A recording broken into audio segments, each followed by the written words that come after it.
Good evening and welcome to the God Debate. My name is Malcolm Phelan, and together with Joseph Stanfield, Arnav Dutt, Mike Ray, and the Dean's Fellows, we've organized the debate that you're about to see. Now, whether you're here tonight to hear an exchange of views, an enlightening discussion, or just a good show, I know you're not here to hear a long speech from an undergraduate, so I will keep this short. First, allow me to recognize those in the Notre Dame community who made this debate possible. The God Debate 2 was sponsored by the Institute for Scholarship in the Liberal Arts and the Henkel's Lecture Series, with additional generous support by the College of Arts and Letters, the College of Science, and the College of Business, Campus Ministry, the Classics Department, the History Department, the Program of Liberal Studies, and Chemistry, the Center for Civil and Human Rights, ILS, and the Department of German and Russian, the Center for Philosophy of Religion, the Center for Undergraduate Scholarly Engagement, the Rooney Center for American Democracy, the Glynn Family Honors Program, and Learning Beyond the Classroom. Finally, I would just like to read a quick passage that beautifully sums up the reason why we are here tonight. Kenneth Burke writes this in the Philosophy of Literary Form. Imagine that you enter a parlor. You come late. When you arrive, others have long preceded you, and they are engaged in a heated discussion. A discussion too heated for them to pause and tell you exactly what it is about. In fact, the discussion had already begun long before any of them got there, so that no one present is qualified to retrace for you all the steps that had gone before. You listen for a while until you decide that you have caught the tenor of the argument, and then you put in your oar. Someone answers, you answer him. Another comes to your defense. Another aligns himself against you, to either the embarrassment or gratification of your opponent, depending on the quality of your ally's assistance. However, the discussion is interminable. The hour grows late, and you must depart. And you do depart, with the discussion still vigorously in progress. So now, please join me in welcoming two more to our discussion. Sam Harris and William Lane Craig.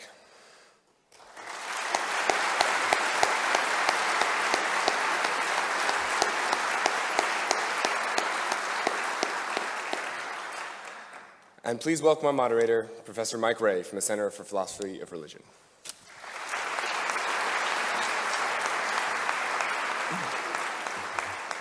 Thanks, Malcolm. Welcome to the second installment of the God Debate. My name is Michael Ray. I'm a professor of philosophy here at the University of Notre Dame and the director of the Center for Philosophy of Religion, one of the sponsors of tonight's event. The Center for Philosophy of Religion was founded in the late 1970s with the aim of promoting cutting-edge research on topics in the philosophy of religion and in distinctively Christian philosophy. One of our goals in sponsoring the God Debate series is to try to bring some of the very issues discussed among our research fellows to a wider, non-academic audience and in a format that will hopefully be fun and engaging. Our show tonight, as you already know, is a debate between William Lane Craig and Sam Harris, coming together for the very first time to discuss the question, are the foundations of moral values natural or supernatural? William Lane Craig is research professor of philosophy at Talbot School of Theology in La Mirada, California. He is best known among philosophers for his extensive and influential work in the philosophy of time and the philosophy of religion. He is known to the wider public as someone who is able to articulate and defend the doctrines of the Christian faith in a way that is highly accessible, but also philosophically and theologically rigorous. He became a Christian at the age of 16, pursued undergraduate studies at Wheaton College, and holds 2 earned doctorates, one in philosophy from the University of Birmingham and one in theology from the University of Munich. He has authored or edited over 30 books, as well as over 100 articles in professional journals of philosophy and theology. Known as one of the 4 horsemen of the new atheist movement, Sam Harris is the author of the New York Times bestsellers The Moral Landscape, The End of Faith, and Letter to a Christian Nation. The End of Faith won the 2005 PEN Award for Nonfiction. Mr. Harris's writing has been published in over 15 languages. He and his work have been discussed in Newsweek, Time, the New York Times, Scientific American, Nature, Rolling Stone, and many other journals. His writing has appeared in Newsweek, the New York Times, the Los Angeles Times, the Economist, the Times London, the Boston Globe, the Atlantic, the Annals of Neurology, and elsewhere. Mr. Harris is a co-founder and CEO of Project Reason, a nonprofit foundation devoted to spreading scientific knowledge and secular values in society. He received a degree in philosophy from Stanford University and a PhD in neuroscience from UCLA. The structure of tonight's debate will be as follows. Each debater will take 20 minutes for his opening speech, followed by rebuttals of 12 minutes and 8 minutes respectively, and then closing speeches of 5 minutes each. At the conclusion of the debate, we will have about 30 minutes for questions from the audience. If you would like to ask a question, line up behind one of the 2 microphones in front or in the balcony. We're letting Notre Dame students ask the first 4 questions tonight, so if you are not a Notre Dame student and somehow find yourself at the front of the Q&A line, please allow a student to go ahead of you. Time will be kept strictly. There is a timekeeper in the front who can be seen by both speakers, and once each speaker's time has elapsed, he will be given at most 15 seconds to finish his final sentence before being rudely interrupted by me, the time enforcer. Because we are keeping the time strict, we ask you to hold all applause and other indications of agreement or disagreement, cheering, crowd surfing, and the like, until the very end of the debate. Please remember that flash photography, videotaping, and active cell phones are all prohibited. Finally, remember that Notre Dame is the world's #1 institution in the philosophy of religion and also has one of the world's best theology departments. Any questions you don't get to ask during the 25 or 30-minute Q&A, you can ask of your local faculty in the days and weeks to come. And now on with the show.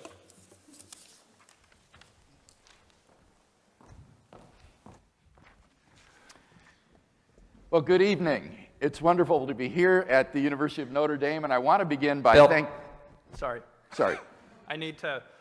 We're going to begin each speech with me checking with the timekeeper to make sure that he's ready, and then the timekeeper is going to hit go, and then you get to go. All right. So you go when I say begin. Sorry for jumping the gun. Professor Craig gets the first word in the debate. Dr. Harris gets the last word. Timekeeper, are you ready? This is 20 minutes. Begin. I want to begin by thanking the Center for Philosophy of Religion for the invitation to participate in tonight's debate. The question of the correct foundation of morality is one that is not only of tremendous academic interest, but also one that has enormous practical application for our lives.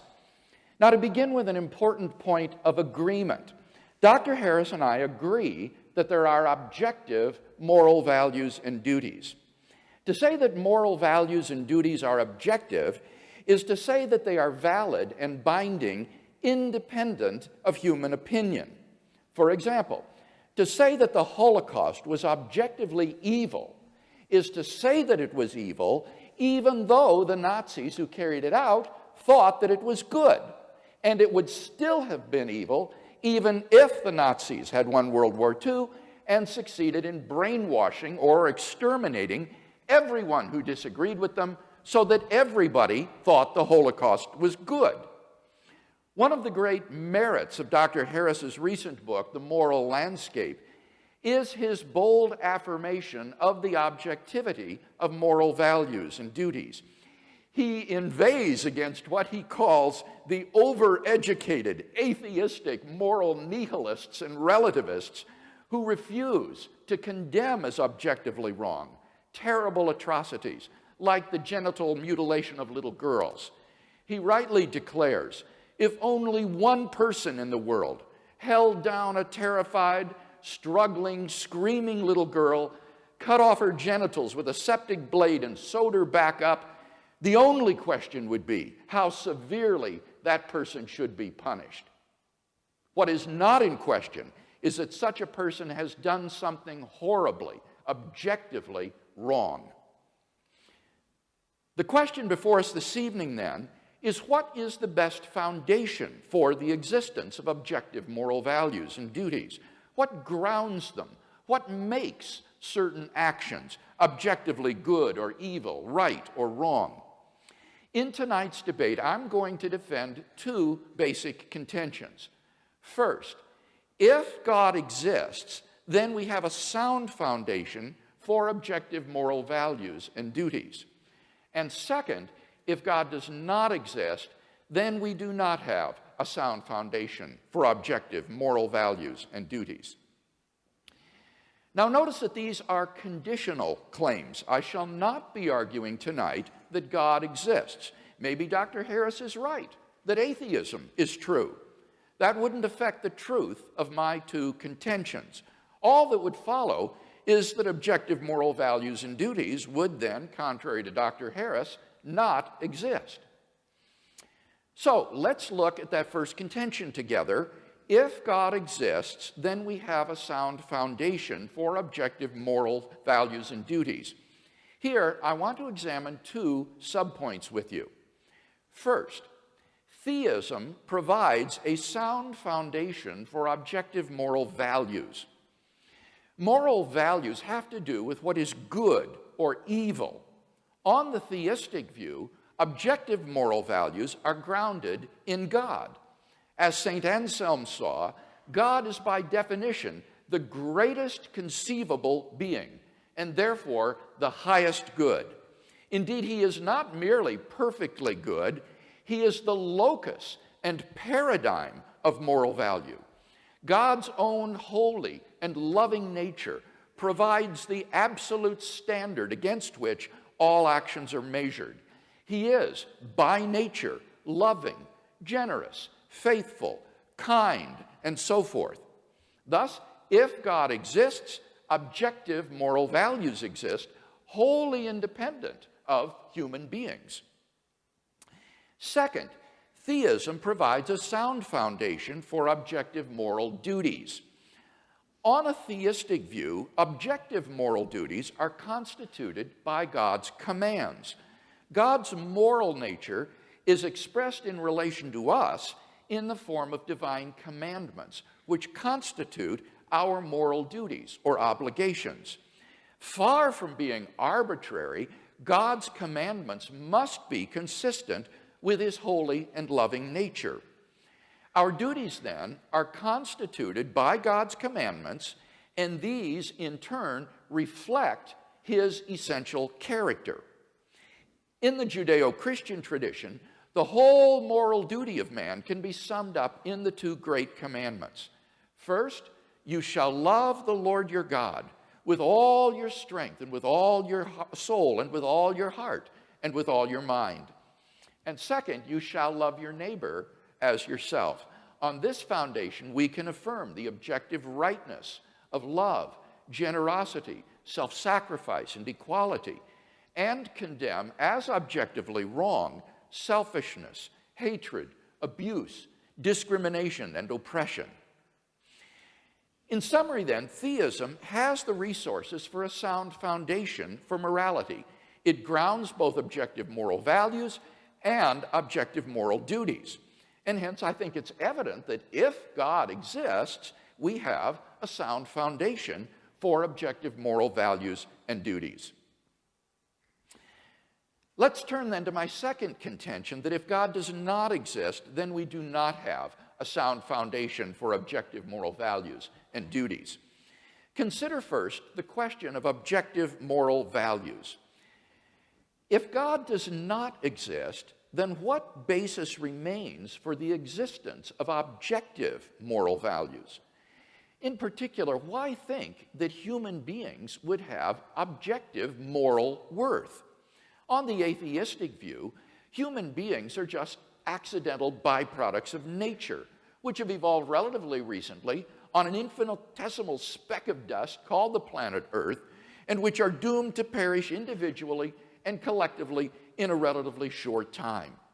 On atheism, it's hard to see any reason to think that human well-being is objectively good, any more than insect well-being or rat well-being or hyena well-being. This is what Dr. Harris calls the value problem. The purpose of Dr. Harris's book, The Moral Landscape, is to explain the basis on atheism of the existence of objective moral values. He explicitly rejects the view that moral values are Platonic objects existing independent of the world. So, his only recourse is to try to ground moral values in the natural world. But how can you do that, since nature in and of itself is just morally neutral? On a naturalistic view, moral values are just the behavioral byproducts of biological evolution and social conditioning.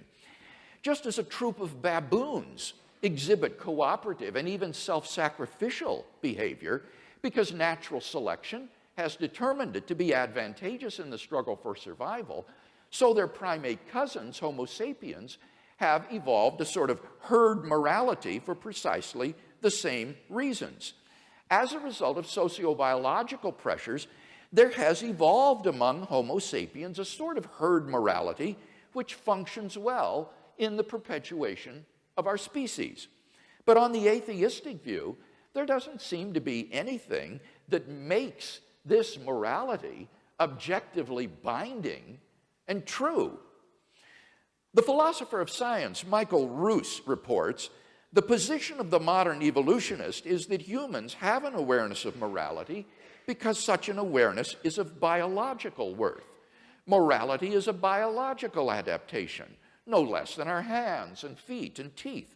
Considered as a rationally justifiable set of claims about an objective something, ethics is illusory.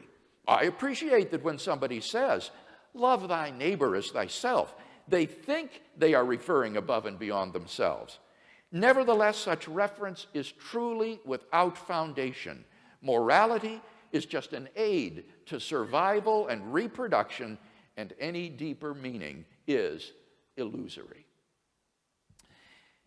If we were to rewind the film of human evolution and start anew, people with a very different set of moral values might well have evolved. As Darwin himself wrote in The Descent of Man, if men were reared under precisely the same conditions as hive bees, there can hardly be a doubt that our unmarried females would, like the worker bees, think it a sacred duty to kill their brothers, and mothers would strive to kill their fertile daughters, and no one would think of interfering. For us to think that human beings are special and our morality is objectively true is to succumb to the temptation to speciesism, that is to say, an unjustified bias in favor of one's own species. If there is no God, then any reason for regarding the herd morality evolved by Homo sapiens on this planet as objectively true seems to have been removed. Take God out of the picture, and all you seem to be left with is an ape-like creature on a speck of dust beset with delusions of moral grandeur. Richard Dawkins' assessment of human worth may be depressing, but why, on atheism, is he mistaken when he says there is at bottom no purpose, no evil, no good, nothing but pointless indifference? We are machines for propagating DNA. It is every living object's sole reason for being. So how does Sam Harris propose to solve the value problem? The trick he proposes is simply to redefine what he means by good and evil in non-moral terms. He says, we should define good as that which supports the well-being of conscious creatures. So, he says, questions about values are really questions about the well-being of conscious creatures. And therefore, he concludes, it makes no sense to ask whether maximizing well-being is good. Why not? Because he's redefined the word good to mean the well-being of conscious creatures. So, to ask, why is maximizing creatures' well-being good, is on his definition the same as asking, why does maximizing creatures' well-being maximize creatures' well-being? It's just a tautology. It's just talking in circles. So Dr. Harris has, quote unquote, solved the value problem just by redefining his terms. It's nothing but wordplay. At the end of the day, Dr. Harris isn't really talking about moral values at all. He's just talking about what's conducive to the flourishing of sentient life on this planet. Seen in this light, his claim that science can tell us a great deal about what contributes to human flourishing is hardly controversial. Of course it can, just as it can tell us what is conducive to the flourishing of corn or mosquitoes or bacteria. His so-called moral landscape, which features the highs and lows of human flourishing, isn't really a moral landscape at all. Thus, Dr. Harris has failed to solve the value problem. He hasn't provided any justification or explanation for why, on atheism, moral values would objectively exist at all. His so-called solution is just a semantical trick of an arbitrary and idiosyncratic redefinition of the terms good and evil in non-moral vocabulary. Second question, does atheism provide a sound foundation for objective moral duties? Duty has to do with moral obligation or prohibition, what I ought or ought not to do. Here, the reviewers of the moral landscape have been merciless in pounding Dr. Harris's attempt to provide a naturalistic account of moral obligation. Two problems stand out. First, natural science tells us only what is, not what ought to be, the case. As philosopher Jerry Fodor has written, science is about facts, not norms. It might tell us how we are, but it wouldn't tell us what is wrong with how we are. In particular, it cannot tell us that we have a moral obligation to take actions which are conducive to human flourishing. So, if there is no God, what foundation remains for objective moral duties? On the naturalistic view, human beings are just animals, and animals have no moral obligations to one another. When a lion kills a zebra, it kills the zebra, but it doesn't murder the zebra. When a great white shark forcibly copulates with a female, it forcibly copulates with her, but it doesn't rape her.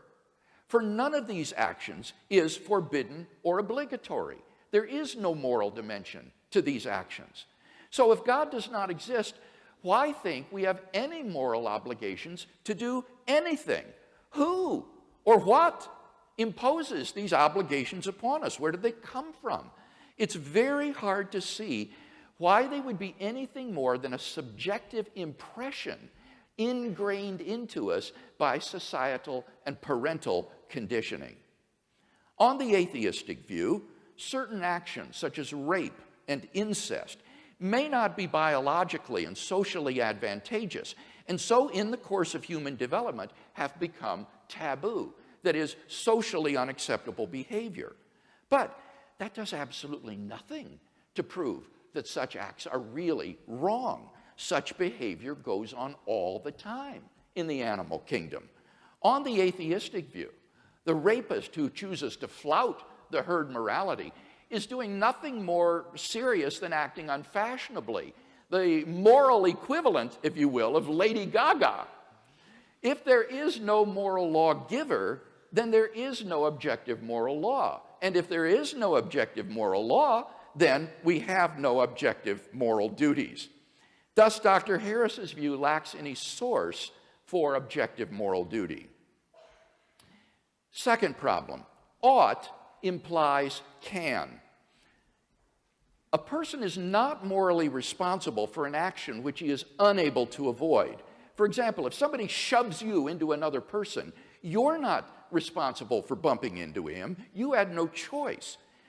But Sam Harris believes that all of our actions are causally determined and that there is no free will. Dr. Harris rejects not only libertarian accounts of free will, but also compatibilistic accounts of freedom. But if there is no free will, then no one is morally responsible for anything. In the end, Dr. Harris admits this, though it's tucked away in the endnotes of his volume. Moral responsibility, he says, and I quote, is a social construct, not an objective reality. I quote, in neuroscientific terms, no person is more or less responsible than any other for the actions they perform.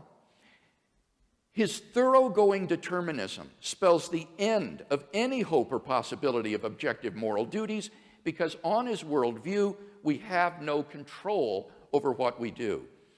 Thus, on Dr. Harris's view, there is no source of objective moral duties because there is no moral lawgiver, and no possibility of objective moral duty because there is no free will. Therefore, on his view, despite his protestations to the contrary, right and wrong do not really exist. Thus, Dr. Harris's naturalistic view fails to provide a sound foundation for objective moral values and duties. Hence, if God does not exist, we do not have a sound foundation for morality, which is my second contention. In conclusion, then, we've seen that if God exists, we have a sound foundation for objective moral values and objective moral duties. But that if God does not exist, then we do not have a sound foundation for objective moral values and duties. Dr. Harris's atheism thus sits very ill with his ethical theory. What I'm offering Dr. Harris tonight is not a new set of moral values. I think by and large we share the same applied ethics. Rather, what I'm offering is a sound foundation for the objective moral values and duties that we both hold dear. Thank you very much.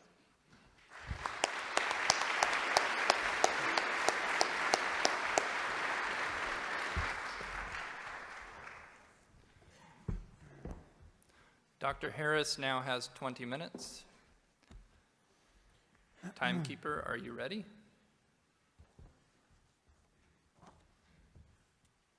Begin. Well, first let me say it's an honor to be here at Notre Dame, and I'm very happy to be debating Dr. Craig, the one Christian apologist who seems to have put the fear of God into many of my fellow atheists. I've actually gotten more than a few emails this week that more or less read, "Brother, please don't blow this." So you will be the judge. Now, as many of you know, I've spent a fair amount of time criticizing religion. And one of the perks of this job is that you immediately hear from all the people who think that criticizing religion is a terrible thing to do. And strangely, the reason people rise to the defense of God is not that there's so much evidence that God exists, but that they believe that belief in God is the only intellectual framework for an objective morality. And clearly Dr. Craig is among their number. Now, the sense is that without the conviction that moral truths exist, that words like right and wrong and good and evil actually mean something, humanity will just lose its way. That's the fear, and I actually share that fear. I've come to believe that this concern that many religious people have of the erosion of secular morality is not an entirely empty one. Now, I once spoke at an academic meeting on these themes, and I said, as I will say tonight, that once we understand morality in terms of human well-being, we'll be able to make strong claims about which behaviors and ways of life are good for us and which aren't. And I cited as an example the sadism and misogyny of the Taliban as an example of a worldview that was less than perfectly conducive to human flourishing. And it turns out that to denigrate the Taliban at a scientific meeting is to court controversy. Mm-hmm. And after my remarks, I fell into debate with another invited speaker, and this is more or less exactly how our conversation went. She said, "How could you ever say that forcing women to wear burqas is wrong from the point of view of science?" I said, well, because I think it's pretty clear that right and wrong relate to human well-being, and it's just as clear that forcing half the population to live in cloth bags and beating them or killing them when they try to get out is not a way of maximizing human well-being. And she said, well, that's just your opinion. And I said, okay, well, let's make it even easier. Let's say we found a culture that was literally removing the eyeballs of every third child, okay, at birth. Would you then agree that we had found a culture that was not perfectly maximizing human well-being? And she said, it would depend on why they were doing it. So after my eyebrows returned from the back of my head, I said, okay, well, let's say they're doing it for religious reasons. Let's say they have a scripture which says every third should walk in darkness, or some such nonsense. Okay. And then she said, well, then you could never say that they were wrong. Okay, and so you should know, I was talking to someone who has a deep background in science and philosophy. She's actually since been appointed to the President's Council on Bioethics. She's one of 13 people advising President Obama on all of the ethical implications of advances in medicine and related science and technology. And she had just delivered a perfectly lucid lecture on the moral implications of neuroscience for the courts. And she was especially concerned that we could be subjecting captured terrorists to lie detection neuroimaging technology. And she viewed this as really an unconscionable violation of cognitive liberty. So on the one hand, her moral scruples were very finely calibrated to recoil from the slightest perceived misstep in ethical terms in our war on terror. And yet she was quite willing to forgive some primitive culture its fondness for removing the eyeballs of children in its religious rituals. And she seemed to me quite terrifyingly detached from the very real suffering of millions of women in Afghanistan at this moment. So I see this double standard as a problem. Okay, and strangely, this is precisely the erosion of basic common sense that many religious people are worried about. I hope it'll be clear to you at the end of this hour that religion is not an answer to this problem. Okay, belief in God is not only unnecessary for a universal morality, it is itself a source of moral blindness. Now, it's widely believed that there are two quantities in this universe. There are facts on the one hand, and of course science can give us our most rigorous discussion of these. But then there are values, which many people, like Dr. Craig, think science can't touch. Okay, questions of meaning and morality and what life is good for. Now, of course, everyone thinks that science can help us get what we value, okay, but it can never tell us what we ought to value. Okay, and therefore, it cannot, in principle, be applied to the most important questions in human life, questions like how we should raise our children or what constitutes a good life. Now, it's thought, from the point of view of science, and Dr. Craig just gave voice to this opinion, that when we look at the universe, all we see are patterns of events. Just one thing follows another. Okay, and there's no corner of the universe that declares certain of its events to be good or evil or right or wrong. Apart from us, I mean, our minds, we declare certain events to be better than others. But in doing that, it seems that we're merely projecting our own preferences and desires onto a reality that is intrinsically value-free. Okay, and where do our notions of right and wrong come from? Well, clearly they've been drummed into us by evolution, that the product of these apish urges and social emotions, and then they get modulated by culture. You take sexual jealousy, for instance. I mean, this is an attitude that has been bred into us over millions of years. Okay, our ancestors were highly covetous of one another, despite the fact that everyone was covered with hair and had terrible teeth. And this possessiveness now gets enshrined in various cultural institutions like the institution of marriage. Okay, so therefore, a statement like, it's wrong to cheat on one's spouse, okay, seems a mere summation of these contingencies. It seems like it's an improvisation on the back of biology. Okay, it seems that from the point of view of science, it can't really be wrong to cheat on your spouse. Okay, this is just how apes like ourselves worry when we learn to worry with words. Okay, now here is where religious people, like Dr. Craig, begin to get a little queasy, as I think they should. Okay.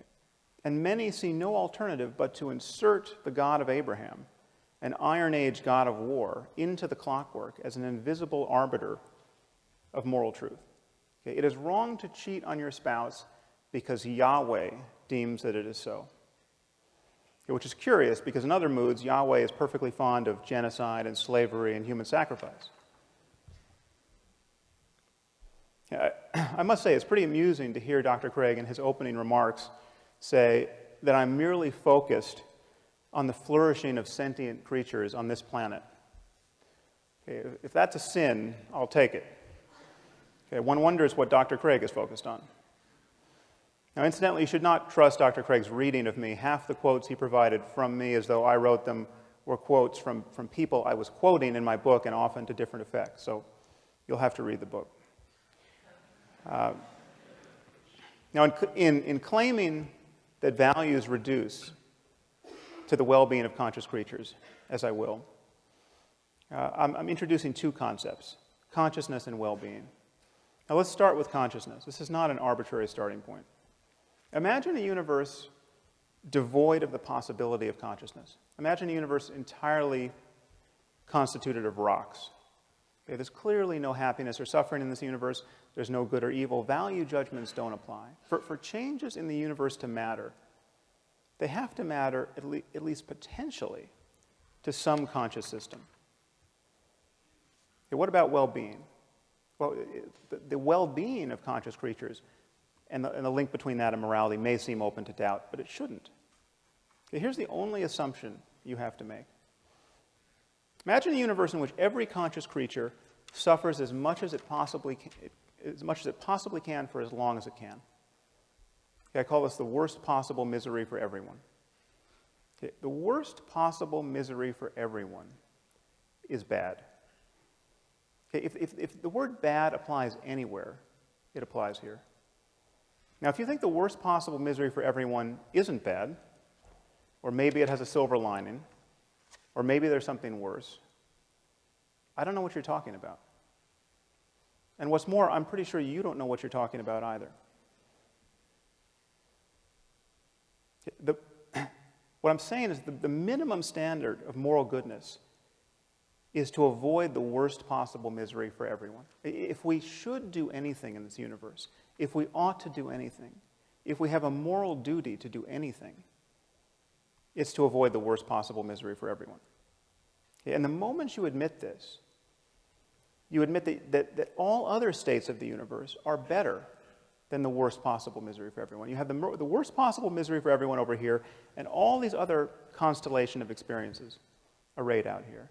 And because the experience of conscious creatures is dependent in some way on the laws of nature, there will be right and wrong ways to move along this continuum.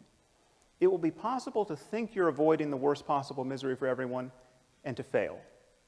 You can be wrong in your beliefs about how to navigate this space. So here's my argument for moral truth in the context of science. Questions of right and wrong and good and evil depend upon minds. Okay, they depend upon the possibility of experience. Minds are natural phenomena. They depend upon the laws of nature in some way. Okay, morality and human values, therefore, can be understood through science because in talking about these things, we are talking about all of the facts that influence the well-being of conscious creatures. In our case, we're talking about genetics and neurobiology and psychology and sociology and economics. Now, I view this space of all possible experience as a kind of moral landscape with peaks that correspond to the heights of well-being and valleys that correspond to the lowest suffering. And the first thing to realize is that there may be many equivalent peaks in this space. There may be many different but morally equivalent ways for human beings to thrive. But there will be many more ways not to thrive. There'll be many more ways to fail to be on a peak. There are clearly more ways to suffer unnecessarily in this world than to be sublimely happy. Now, the Taliban are still my favorite example of a culture that is struggling mightily to build a society that's clearly less good than many other societies on offer. The average lifespan for women in Afghanistan is 44 years. They have a 12% literacy rate. They have the highest, almost the highest infant mortality and maternal mortality in the world, and almost the highest fertility. So this is one of the best places on earth to watch women and infants die. Okay, it seems to me perfectly obvious that the best response to this dire situation, which is to say the most moral response, is not to throw battery acid in the faces of little girls for the crime of learning to read. Now, of course, this is common sense to us, unless you happen to be a bioethicist on the President's Commission at this moment. But I'm saying, at bottom, these are also truths about biology and neurology and psychology and sociology and economics. It is not unscientific to say that the Taliban are wrong about morality, that the moment we notice that we know anything at all about human well-being, we have to say this.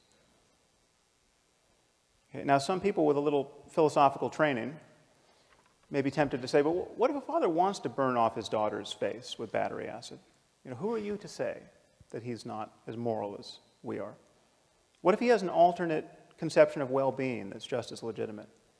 Or who's to say that we should care about the well-being of little girls? This is the kind of email I get, incidentally. Now, moral skeptics of this kind, and Dr. Craig has essentially endorsed this position, in a way, without God, think that the only way to judge one person's values to be wrong are with respect to another person's values, and all such judgments have to be on a par. Okay, this is not true. There are many ways for my values to be objectively wrong. They can be wrong with respect to deeper values that I hold. They can be wrong with respect to deeper values that I would hold if I were only a deeper person. It's clearly possible to value things that will reliably make you miserable in this life. It's clearly possible to be cognitively and emotionally closed to experiences that you would want if you were only intelligent and knowledgeable enough to want them. It is possible not to know what one is missing in life. So things can be right or wrong or good or evil, quite independent of a person's opinions. Now, some of you might worry that I haven't defined well-being enough. How can something this loose as a concept be the benchmark of objective values? Well, consider by analogy the concept of physical health. Physical health is very difficult to define. It used to be that if you were healthy, you could expect to live to the ripe old age of 40. Now our lifespan, our life expectancy has doubled in the last 150 years. What does health mean? Okay, well, it has something to do with not always vomiting, okay, not being in excruciating pain, not running a fever. Okay, but how fast should a healthy person be able to run? Okay, that question might not have an answer. Okay, but this does not make the question of health vacuous. Okay, it doesn't make it merely a matter of opinion or of cultural construction. Okay, the distinction between a healthy person and a dead one is about as clear and consequential as any we ever make in science. Okay, and notice that no one is ever tempted to attack the philosophical underpinnings of medicine with questions like, well, who are you to say that not always vomiting is healthy? What if you meet someone who wants to vomit, and he wants to vomit until he dies? Okay, how could you argue that he is not as healthy as you are? In talking about morality and human values, I think we really are talking about mental health and the health of societies. And the truth is, science has always been in the values business. We simply cannot speak of facts without resorting to values. I mean, consider the simplest statement of scientific fact. Water is 2 parts hydrogen and 1 part oxygen. This seems as value-free an utterance as human beings ever make. But what do we do when someone doubts the truth of this proposition? Okay, all we can do is appeal to scientific values, the value of understanding the world, the value of evidence, the value of logical consistency. What if someone says, well, that's not how I choose to think about water. Okay, I'm a biblical chemist, and I read in Genesis 1 that God created water before he created light. So I take that to mean that there were no stars. So there were no stars to fuse helium and hydrogen into heavier elements like oxygen. Therefore, there was no oxygen to put in the water. So either water has no oxygen or God created special oxygen to put in the water. But I don't think he would do that because that would be biblically inelegant. Okay, what can we say to such a person? Okay, all we can do is appeal to scientific values. And if he doesn't share those values, the conversation is over. Okay, if someone doesn't value evidence, what evidence are you going to provide to prove that they should value it? If someone doesn't value logic, what logical argument could you provide to show the importance of logic? Okay, so I think this split between facts and values should look really strange to you on its face. I mean, what are we really saying when we say that science can't be applied to the most important questions in human life? Okay, we're saying that when we get our biases out of the way, when we most fully rely on clear reasoning and honest observation, when intellectual honesty is at its zenith, well, then those efforts have no application whatsoever to the most important questions in human life. That is precisely the mood you cannot be in to answer the most important questions in human life. It would be very strange if that were so.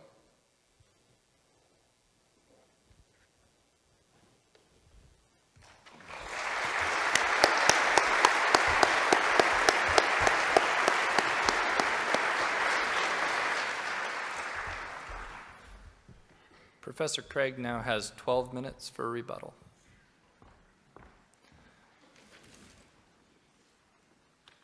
Timekeeper, are you ready? Begin.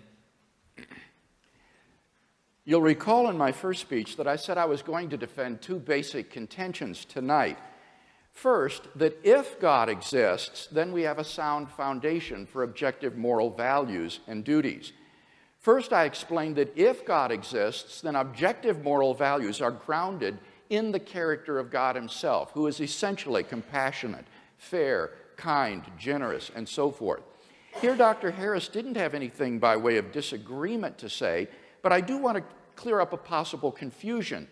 He represented this by saying that if religion were not true, then words like good and evil, right and wrong would have no meaning. I'm not maintaining that. That is to confuse moral ontology with moral semantics. Moral ontology asks, what is the foundation of objective moral values and duties? Moral semantics asks, what is the meaning of moral terms? And I am not making any kind of semantical claim tonight that good means something like commanded by God. Rather, my concern is moral ontology. What is the ground or the foundation of moral values and duties? To give an illustration, think of light. Light is a certain visible range of the electromagnetic spectrum, but obviously that isn't the meaning of the word light. People knew how to use the word light long before they discovered its physical nature. And I might also add, they certainly knew the difference between light and darkness long before they understood the physics of light.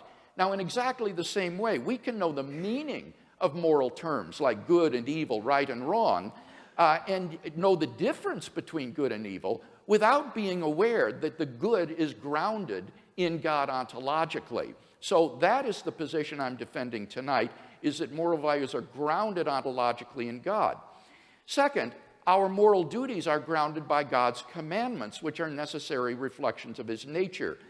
Here, the only response I detected from Dr. Harris was to refer to the atrocities in the Hebrew Bible. But I think this is quite irrelevant to tonight's discussion. There are plenty of divine command theorists who are not Jews or Christians and place no stock whatsoever in the Bible. So this isn't an objection to divine command theory that I'm defending tonight. Now, if you are interested in biblical ethics, I want to highly recommend Paul Copan's new book, Is God a Moral Monster?, which examines those passages in the Hebrew Bible in light of the ancient Near East, and I can guarantee you it will be a very enlightening and interesting read.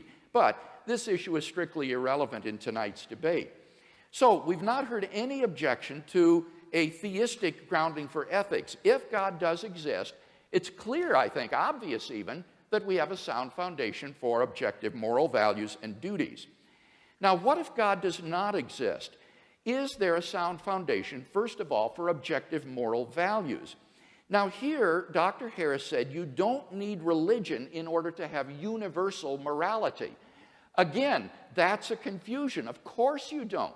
Remember, the Nazis, for example, could have won World War II and established a universal morality. The issue isn't universality, the issue is objectivity. And I'm maintaining that in the absence of God, there isn't any reason, any explanation for the existence of objective moral values. Now, Dr. Harris says, but we can imagine creatures being in the worst possible misery, and it's obviously better for creatures to be flourishing. The well-being of conscious creatures is good. Well, of course it is. That's not the question. We agree that all things being equal, flourishing of conscious creatures is good. The question is rather, if atheism were true, what would make the flourishing of conscious creatures objectively good? Conscious creatures might like to flourish, but there's no reason on atheism to think that it would really be objectively good. Now here, Dr. Harris, I think, is guilty of misusing terms like good and bad, right and wrong, in equivocal ways. He will often use them in non-moral senses. For example, he'll say there are objectively good and bad moves in chess. Now that's clearly not a moral use of the terms good and bad. You just mean they're not apt to win or produce a winning strategy. It's not evil what you've done. And similarly, in ordinary English, we use the words good and bad in a number of non-moral ways. For example, we say Notre Dame has a good team. Now, we can hope it's an ethical team, but that's not what's indicated by the win-loss record. That is a different meaning of good. Or we say that's a good way to get yourself killed. Or that's a good game plan. Or the sunshine felt good. Or that's a good route to East Lansing. Or there's no good reason to do that. Or she's in good health. All of these are non-moral uses of the word good. And Dr. Harris's contrast of the good life and the bad life is not an ethical contrast between a morally good life and an evil life. It's a contrast between a pleasurable life and a miserable life. And there's no reason to identify pleasure, misery with good and evil, especially on atheism. So there's just no reason that's been given on atheism for thinking the flourishing of conscious creatures is objectively good. But Dr. Harris has to defend an even more radical claim than that. He claims that the property of being good is identical with the property of creaturely flourishing.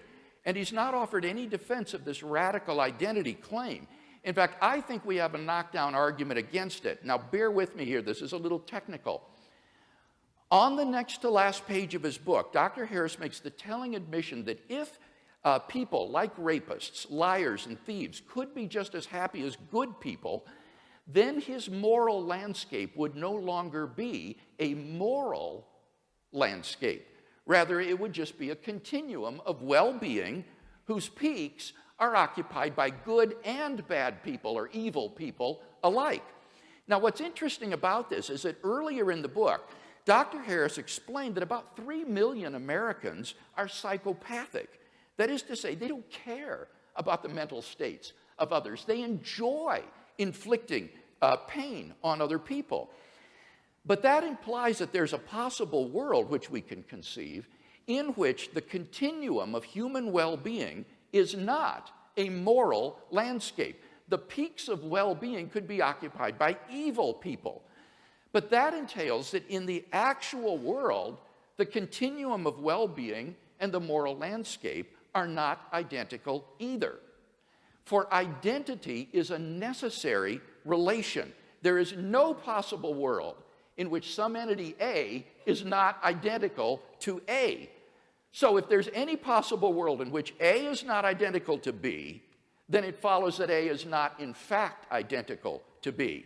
Now, since it's possible that human well-being and moral goodness are not identical, it follows necessarily that human well-being and goodness are not the same as Dr. Harris has asserted in his book. Now, it's not often in philosophy that you get a knockdown argument against a position, but I think we've got one here by granting that it's possible that the continuum of well-being is not identical to the moral landscape. Dr. Harris's view becomes logically incoherent. And all of this goes to underline my fundamental point that on atheism, there's just no reason to identify the well-being of conscious creatures with moral goodness. Atheism cannot explain the reality, the objective reality of moral values. What about objective moral duties?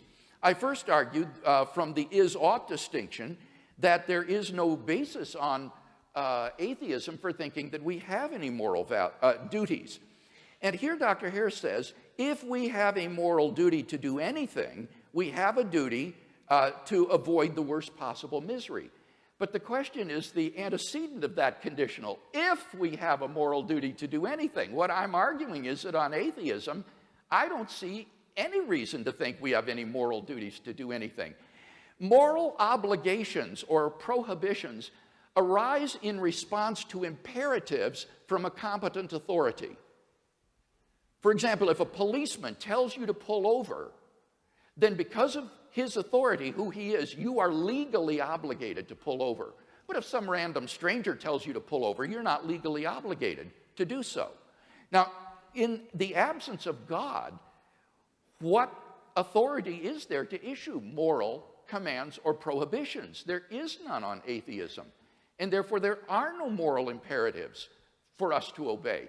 In the absence of God, there just isn't any sort of moral obligation or prohibition that characterizes our lives. In particular, we're not morally obligated to promote the flourishing of conscious creatures.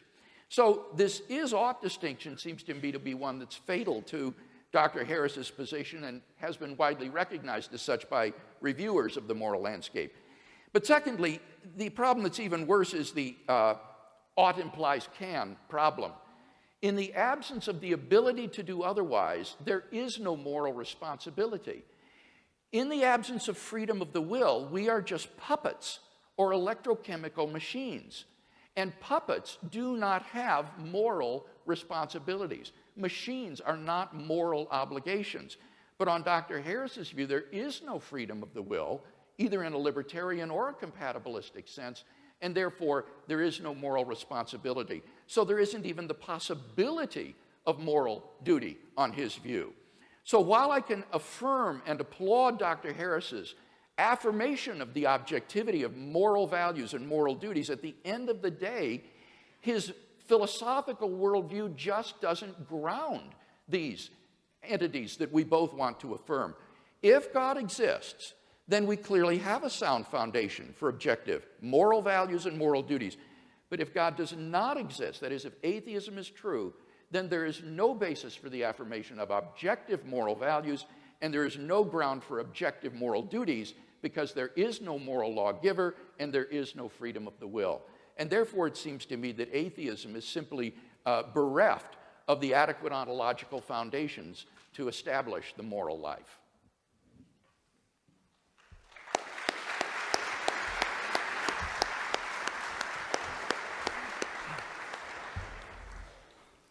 Dr. Harris now has 12 minutes. Timekeeper, are you ready? Begin. Well, that was all very interesting. Ask yourselves, what is wrong with spending eternity in hell? Well, I'm told it's rather hot there, for one. Dr. Craig is not offering an alternative view of morality.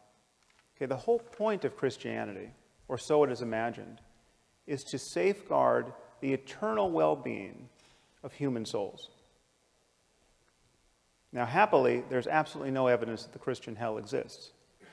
Okay, and I think we should look at the consequences of believing in this framework, this theistic framework, in this world, and what these moral underpinnings actually would be.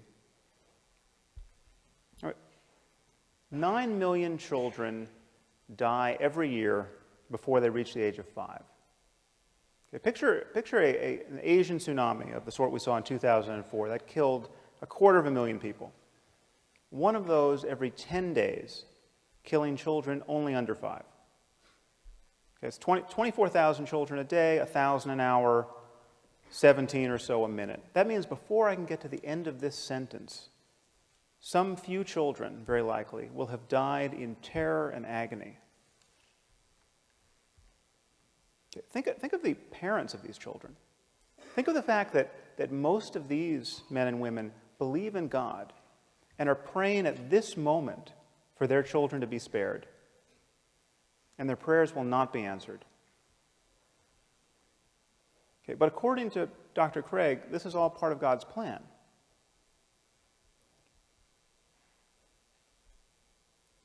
Any God who would allow children by the millions to suffer and die in this way, and their parents to grieve in this way, either can do nothing to help them or doesn't care to. He is therefore either impotent or evil. And worse than that, on Dr. Craig's view, most of these people, many of these people certainly, will be going to hell because they're praying to the wrong God. Just think about that. Okay, through no fault of their own, they were born into the wrong culture where they got the wrong theology and they missed the revelation. Okay, there are 1.2 billion people in India at this moment. Most of them are Hindus, most of them therefore polytheists. Okay, in Dr. Craig's universe, no matter how good these people are, they are doomed. If you are praying to the monkey god Hanuman, you are doomed. Okay. You will be tortured in hell for eternity. Now, is there the slightest evidence for this? No. It just says so in Mark 9 and Matthew 13 and Revelation 14. Okay. Perhaps you'll remember from the Lord of the Rings, it says when the elves die, they go to Valinor, but they can be reborn in Middle-earth. I say that just as a point of comparison.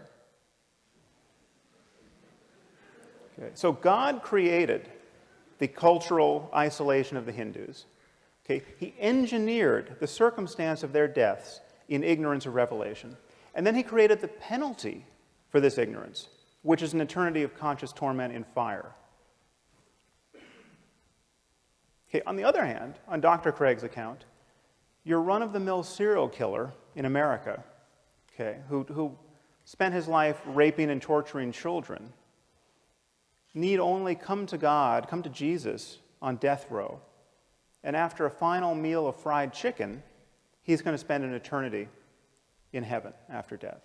Okay, one thing should be crystal clear to you. This vision of life has absolutely nothing to do with moral accountability. Okay, and please notice the double standard that people like Dr. Craig use to exonerate God from all this evil.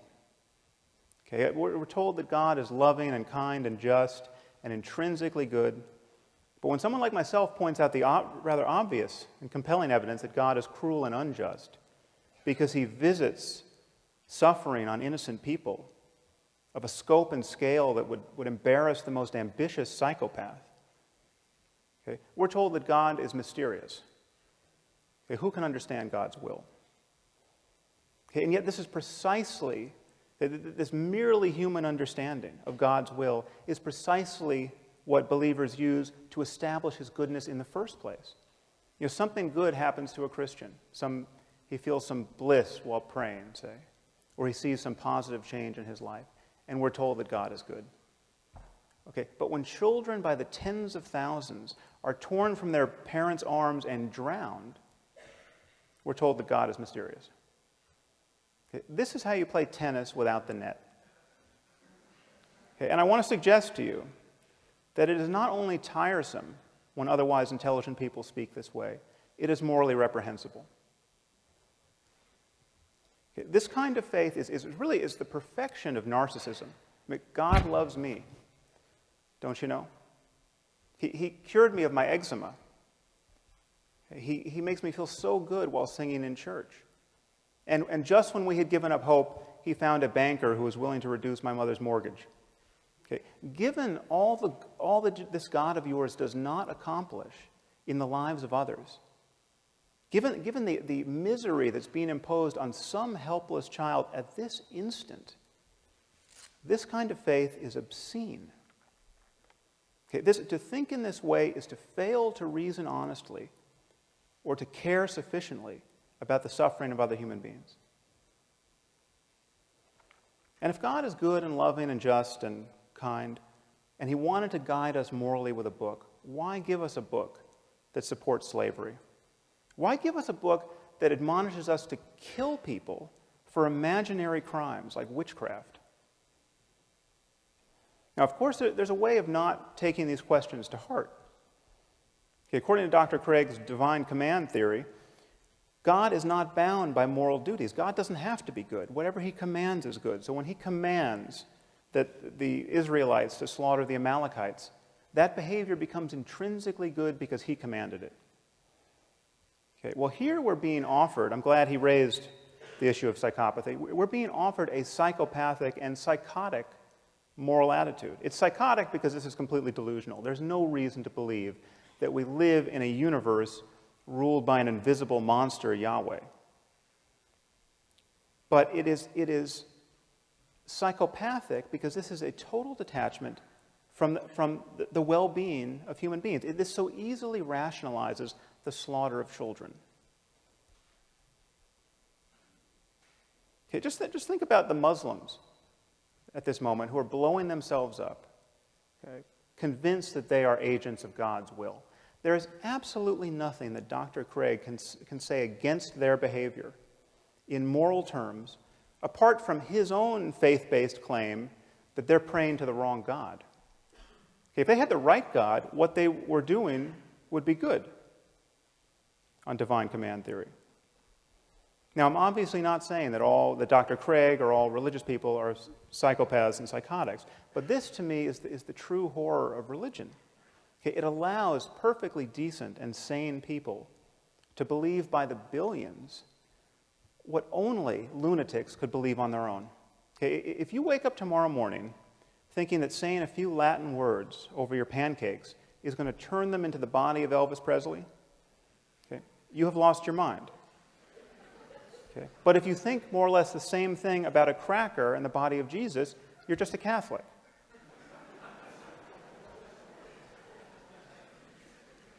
And I'm not the first person to notice that it's a very strange sort of loving God who would make salvation depend on believing in him on bad evidence. Okay, I mean, if you lived 2,000 years ago, there was evidence galore. I mean, he was just performing miracles. But apparently he got tired of being so helpful.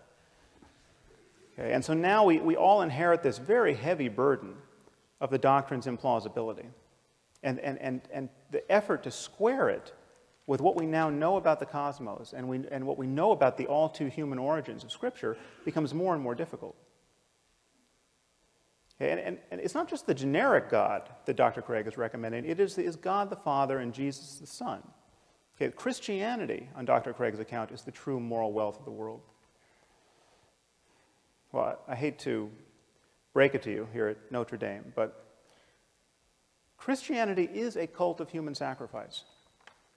Okay, Christianity is not a religion that repudiates human sacrifice. It is a religion that celebrates a single human sacrifice as though it were effective. God so loved the world that he gave his only Son, John 3:16. Okay, the idea is that Jesus suffered the crucifixion so that none need suffer hell, except those billions in India and billions like them throughout history.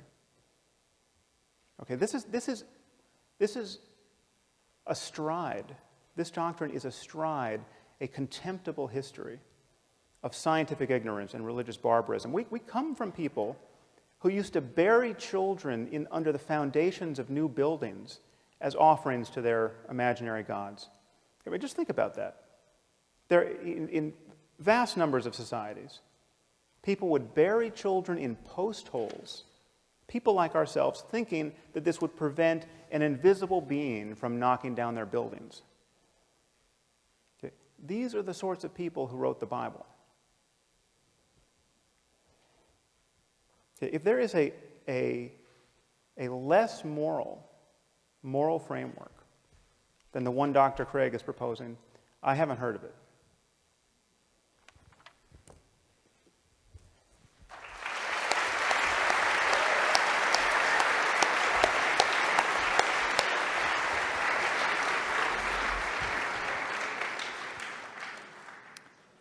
Professor Craig now has 8 minutes for a rebuttal. Timekeeper, are you ready?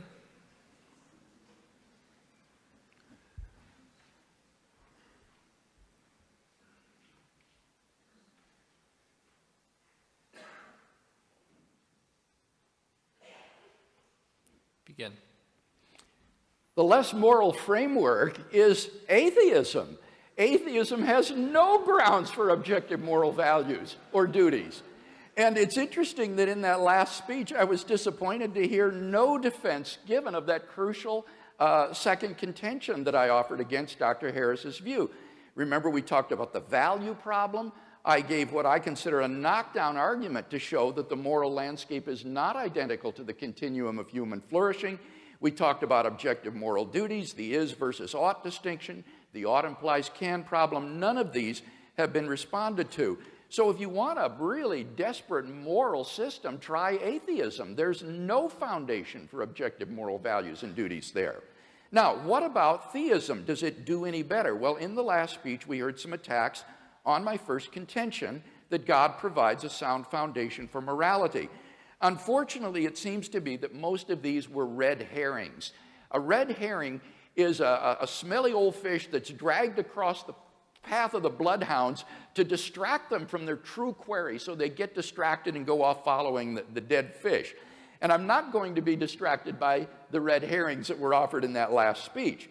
For example, in response to my claim that if God exists, then objective moral values exist, we heard that I haven't truly offered an alternative to his view, because the goal on theism is to avoid hell. Honestly, it just simply shows how poorly Sam Harris understands Christianity. You don't believe in God to avoid going to hell. Belief in God isn't some kind of fire insurance.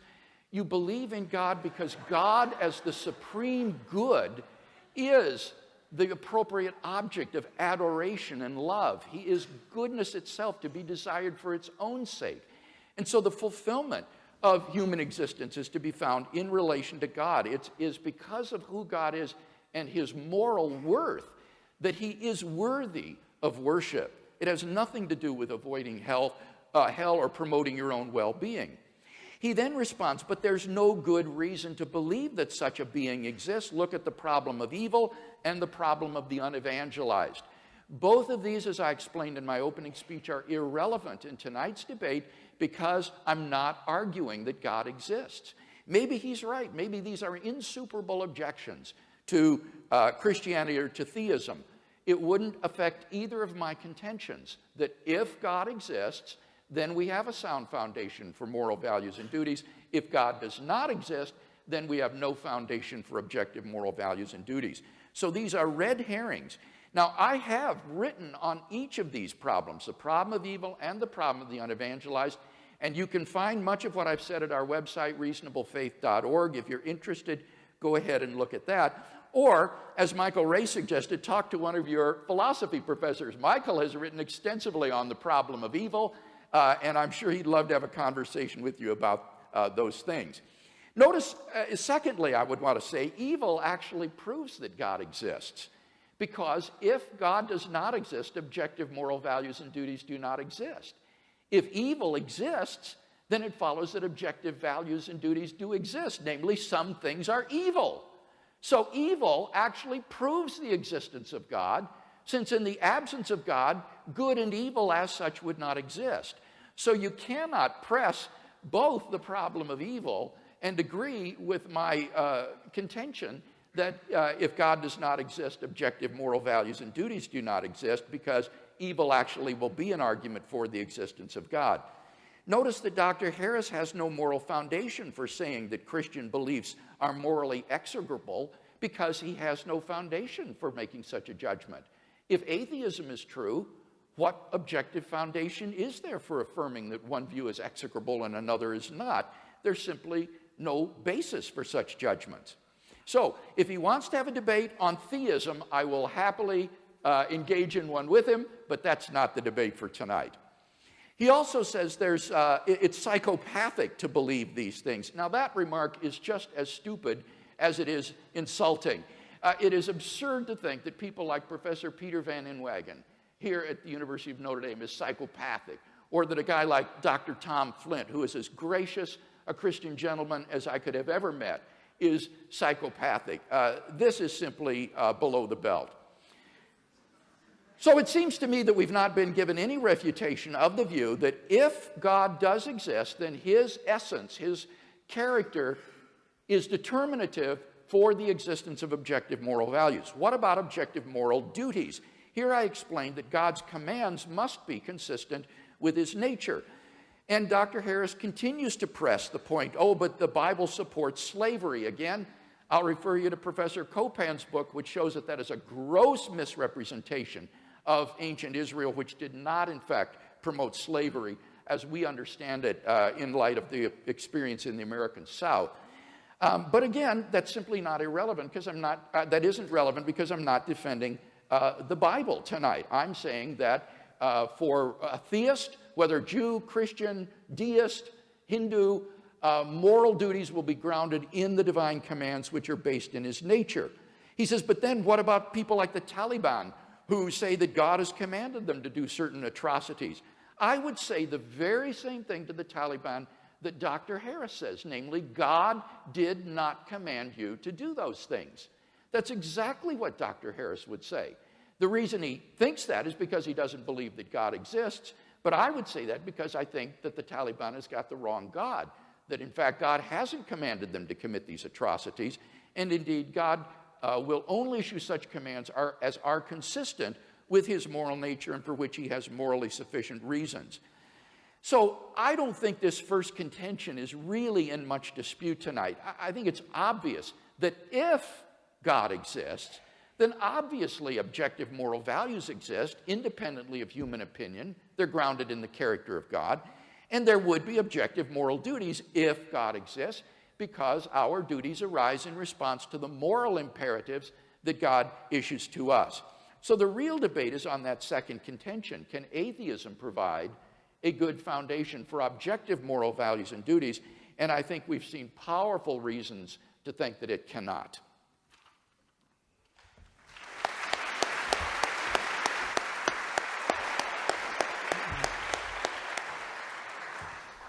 Dr. Harris now has 8 minutes.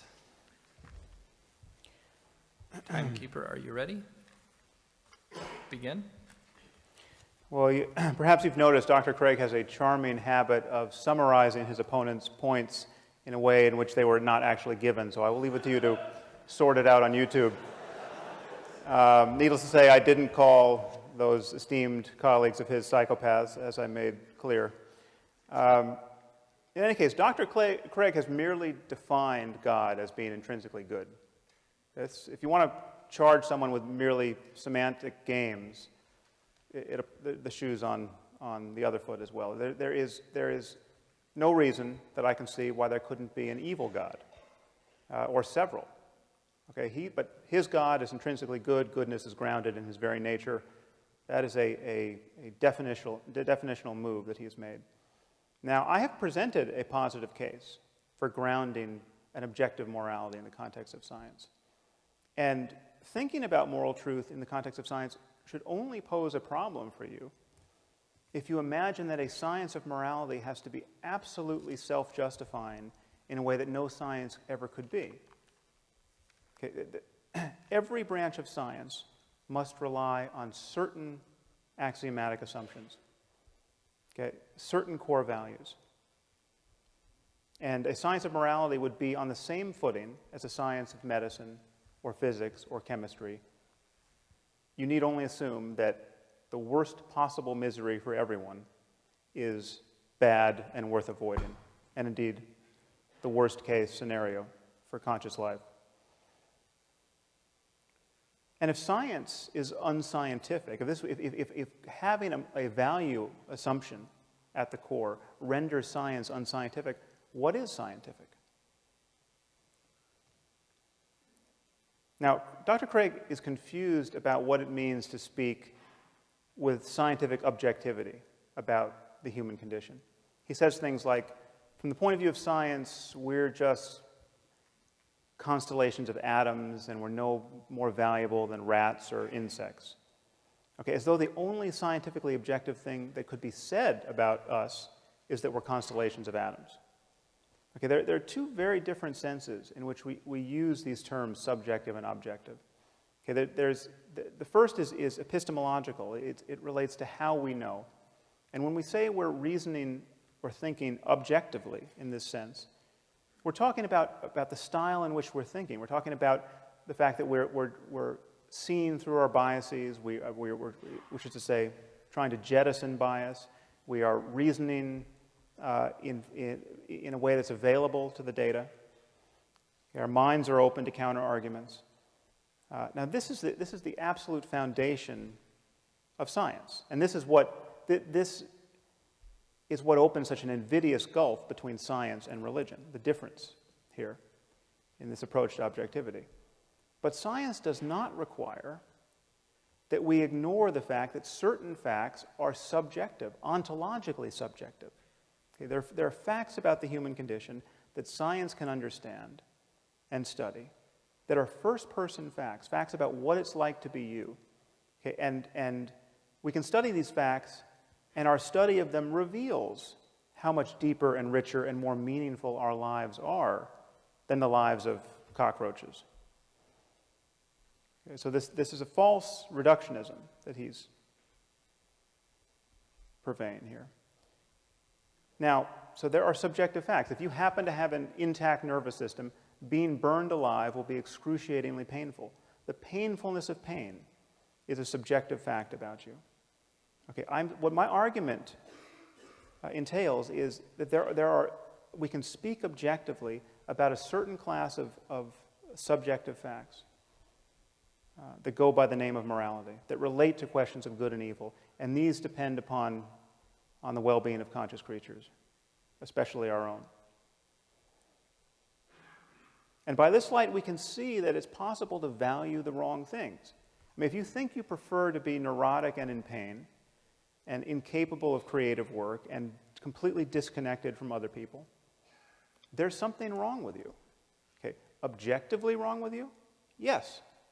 Okay. In that you are closed to higher states of consciousness. Higher with respect to what? Higher as in further from the lowest possible state of consciousness, the worst possible misery for everyone. Okay, is the worst possible misery for everyone really bad? Once again, we have hit philosophical bedrock with the shovel of a stupid question. Now, I want to take a brief moment to speak about these higher possibilities, because it's often thought that non-believers like myself are closed to some remarkable experiences that religious people have. That's not true. That's not true.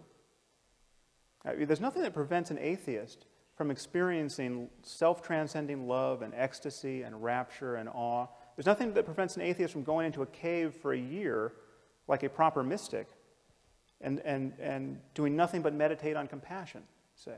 What atheists don't tend to do is make unjustifiable and unjustified claims about the nature of the cosmos or about the divine origin of certain books on the basis of those experiences. Now, the prospect of somebody becoming a true saint in life and inspiring people long after their deaths is something that I take very seriously. I've spent a lot of time studying meditation with some very great, wise old yogis and Tibetan lamas who've spent decades on retreat. I mean, really remarkable people.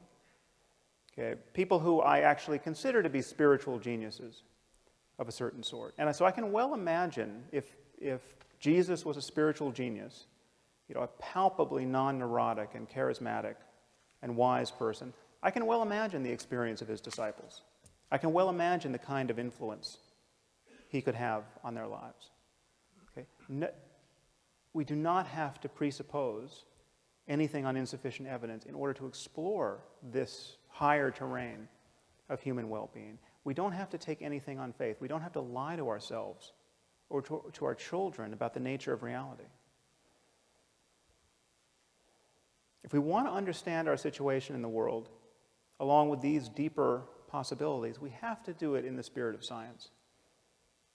Okay, given that people have had these remarkable experiences in every context, while worshiping one God, while worshiping hundreds, while worshiping none, that proves that a deeper principle is at work. That the sectarian claims of our various religions can't possibly be true in that context. And all we have is human conversation to capture these possibilities. We can either have a first century conversation as dictated by the New Testament, or a 7th century conversation as dictated by the Quran, or a 21st century conversation that leaves us open to the full wealth of human learning. Please think about these things.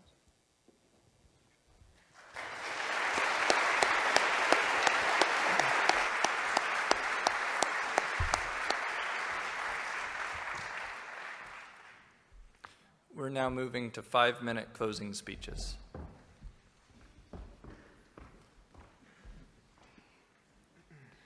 Timekeeper, are you ready? Okay, begin. In my closing statement, I'd like to try to draw together some of the threads of the debate and see if we can come to some conclusions. First, I argued that God, if he exists, provides the sound foundation for objective moral values and duties.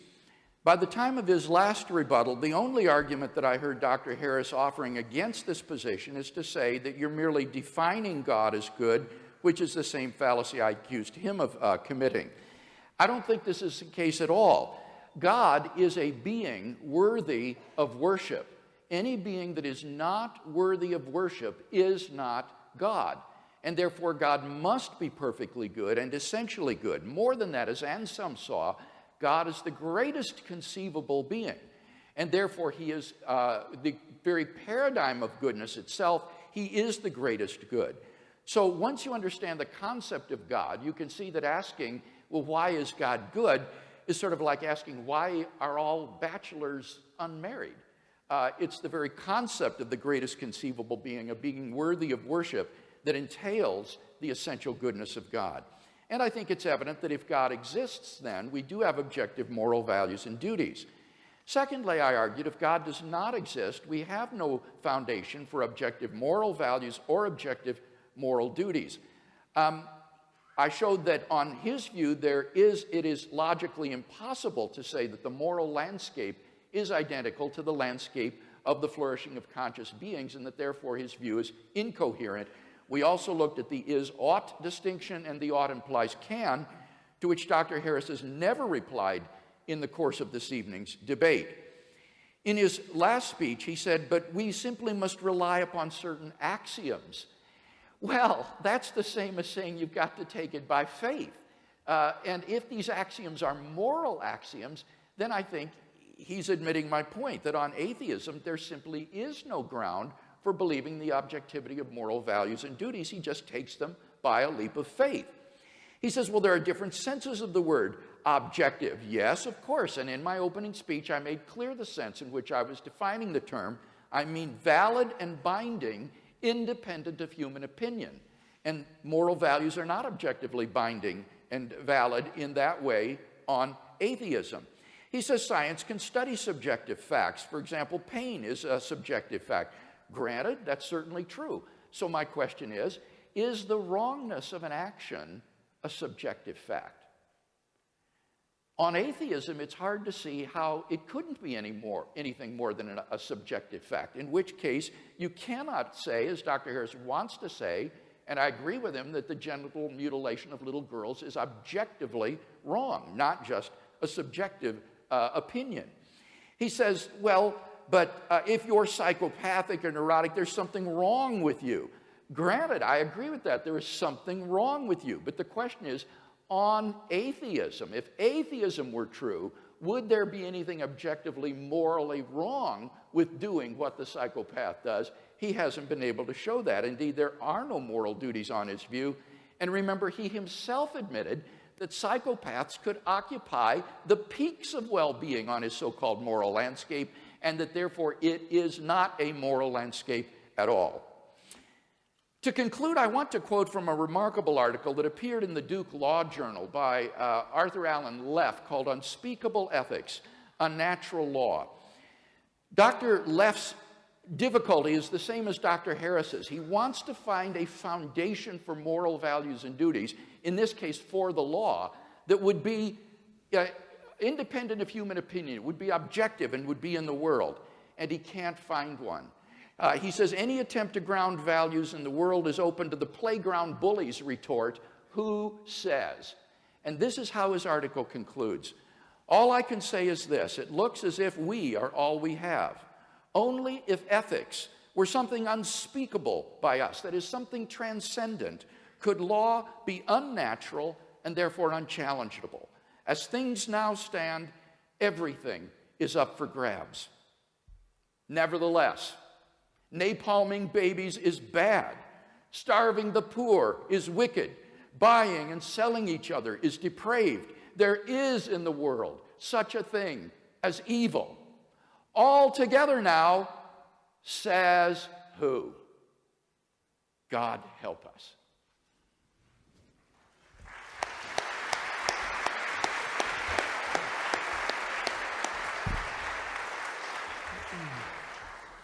And now Dr. Harris has 5 minutes. Timekeeper, are you ready? Begin. I'm curious, how many of you consider yourselves to be devout Muslims? I see a show of hands. Don't mean to single anyone out, but not many. Now, you're all aware, of course, that the Quran exists and claims to be the perfect word of the creator of the universe. You're aware that once having heard of this possibility and rejecting it, you're all going to hell for eternity. I mean, needless to say, Dr. Craig and I are both going to hell if this vision of life is true. Okay, the problem is that everything Dr. Craig has said tonight, with a few modifications, could be said in defense of Islam. In fact, has been said in defense of Islam. Okay, the logic is exactly the same. We have a book that claims to be the word of the creator of the universe. It tells us about the nature of moral reality and how to live within it. Well, what if Muslims are right? And what if Islam is true? Okay, how should we view God in moral terms? How would we view God in moral terms? Or I should say Allah. Okay, we have been born in the wrong place, to the wrong parents, given the wrong culture, given the wrong theology.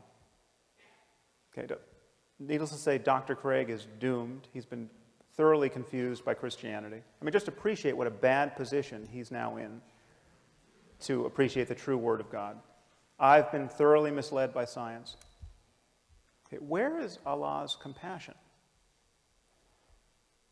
Okay. And yet, he's omnipotent. He could change this in an instant. He could give us a sign that would convince everyone in this room. And yet he's not going to do it. And hell awaits. And hell awaits our children because we can't help but mislead our children. Okay, now just hold this vision in mind. And first appreciate how little sleep you have lost over this possibility. Okay, just feel in yourself at this moment how carefree you are and will continue to be in the face of this possibility. What are the chances that we're all going to go to hell for eternity because we haven't recognized the Quran to be the perfect word of the creator of the universe? Please know that this is exactly how Christianity appears to someone who's not been indoctrinated by it.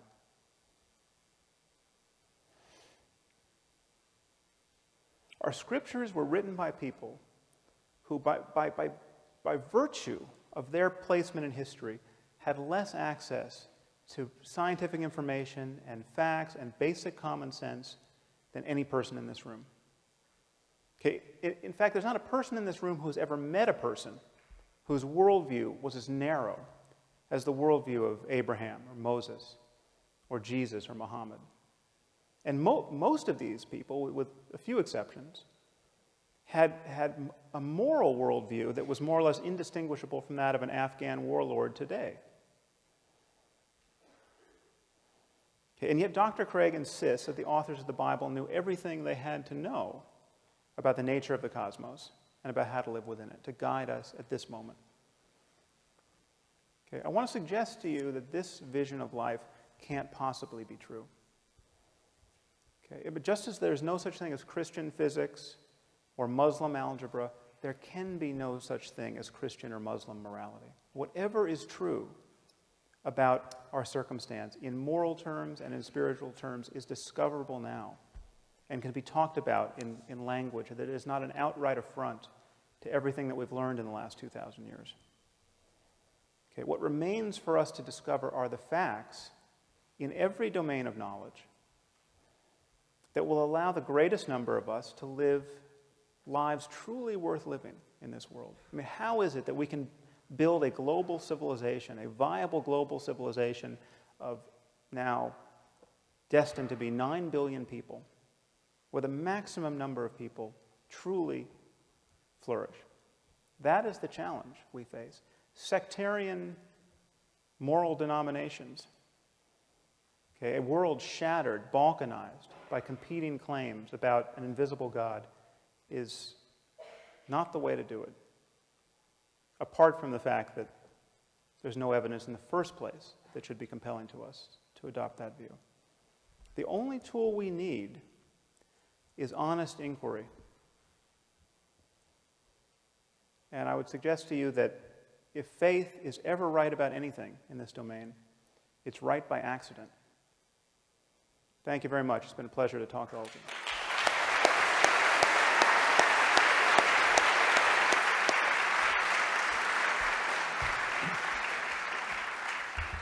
We started 15 minutes late, and so I'm going to allow us to go until 9:15. That gives us 30 minutes for questions. As I said at the beginning, we're going to allow Notre Dame students to ask the first 4 questions.